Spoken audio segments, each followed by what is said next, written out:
Hi guys! So ngayon ituturo ko sa inyo kung paano magpalit ng background sa inyong picture.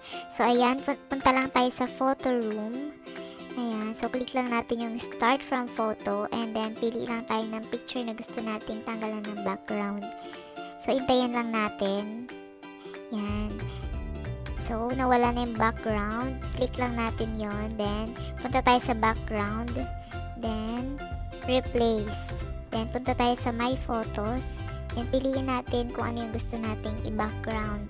Yan. So, i-drag lang natin pababa. Yan. I-adjust natin kung saan siya babagay. Ayan. So, galaw-galawin lang natin kung saan yung mas komportable tayo na angulo ng picture.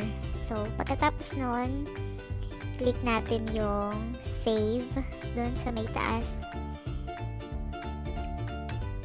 Yan. Then, save. Yan. Kapag na-save na natin, punta ulit tayo sa photos. Then, dahil meron siyang watermark, so, i-crop natin yun para hindi siya halatang edited, diba? Yan. Pwede na nating i-prank yung ating mga friends na tayo ay pumunta sa ibang lugar. So, yun lang. Thank you.